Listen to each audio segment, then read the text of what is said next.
বিশ্বকাপ থেকে বিদায় নিলেও এবারে ফিফার কাছ থেকে দারুণ একটা সুখবর পেল পর্তুগাল, যেখানে সুবিধা পাচ্ছে লিওনেল মেসির আর্জেন্টিনাও।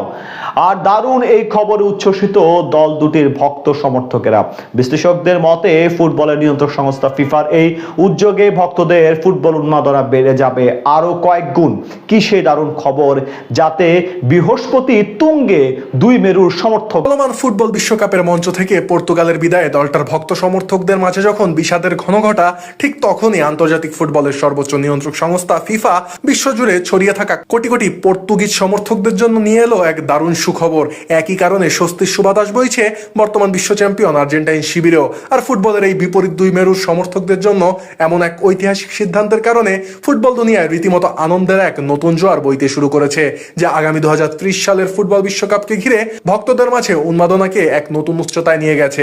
মূলত ফিফা কর্তৃক গৃহীত এক যুগান্তকারী পদক্ষেপের ফলে 2030 সালে ফিফা বিশ্বকাপের শতবর্ষী আসরে বাছাই পর্বের কোনো প্রকার কঠিন বাধা না পেরিয়েই সরাসরি মূল আসরে খেলার এক দারুণ সুযোগ লাভ করেছে পর্তুগাল ও আর্জেন্টিনা সহ আয়োজক 6টি দেশ, যার ফলে 48 দলের অংশগ্রহণে অনুষ্ঠিত হতে যাওয়া ফুটবলের এই মহাযজ্ঞে আয়োজক দেশ হিসেবে বিশেষ মর্যাদাপ্রাপ্ত এই 6টি দল আগেভাগেই তাদের মূল পর্বের আসন সম্পূর্ণরূপে নিশ্চিত করে ফেলেছে। তাই বাকি 42টি স্পটের জন্য বিশ্বের অন্য সব ফুটবল খেলুড়ে দেশকে প্রতিদ্বন্দ্বিতাপূর্ণ আঞ্চলিক বাছাই পর্বের দীর্ঘপথ পার হয়ে আসতে হবে। ইতোমধ্যেই ফিফা তাদের অফিসিয়াল বিবৃতিতে স্পষ্ট করে জানিয়েছে যে ইউরোপের দুই ফুটবল পরাশক্তি স্পেন ও পর্তুগাল এবং আফ্রিকার শক্তিশালী দল মরক্কো যৌথভাবে 2030 সালের ফিফা বিশ্বকাপের আয়োজক দেশ হিসেবে দায়িত্ব পালন করবে।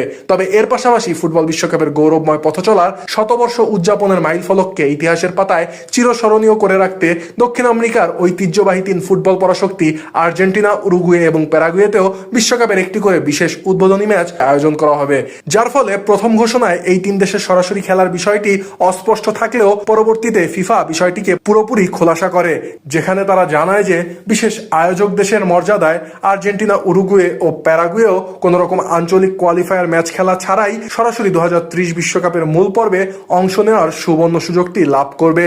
উল্লেখ্য যে 1930 সালে উরুগুয়ের মাটিতে বসেছিল ফুটবল বিশ্বকাপের ইতিহাসের সর্বপ্রথম আসর, এবং সেই আসরের ফাইনাল ম্যাচে মন্টেভিডিওর ঐতিহাসিক এস্তাদিও সেন্টেনারিও স্টেডিয়ামে চিরপ্রতিদ্বন্দ্বী আর্জেন্টিনাকে হারিয়ে ফুটবল ইতিহাসের প্রথম বৈশ্বিক শিরোপা নিজেদের ঘরে তুলেছিল স্বাগতিক উরুগুয়ে। আর 100 বছর পর সেই আদি ফুটবল রোমাঞ্চ, আবেগ এবং ইতিহাসের পুনরাবৃত্তি করতে ফিফা ইতিহাসে প্রথমবারের মতো 3টি ভিন্ন মহাদেশ এবং 6টি দেশে বিশ্বকাপের আয়োজন করতে চলেছে। এর ফলে বিশ্বজুড়ে ছড়িয়ে থাকা ফুটবল ভক্তদের যেমন এক সুতোয় বাঁধা সম্ভব হবে, ঠিক তেমনি ফিফার এই নজিরবিহীন ও দূরদর্শী মহাপরিকল্পনার ফলে একদিকে যেমন স্বাগতিক 6টি দলের ফুটবলারদের উপর থেকে বাছাই পর্বের দীর্ঘ ভ্রমণের ধকল ও চোটের ঝুঁকি কমে আসবে, ঠিক একইভাবে দলগুলোর ভক্তদের মাঝে নিজেদের প্রিয় দলের 2030 সালের বিশ্বকাপে অংশগ্রহণ নিয়ে তৈরি হওয়া সমস্ত শঙ্কা ও ভয় পুরোপুরি দূর হয়ে স্বস্তি ও উৎসবের আমেজ তৈরি হবে।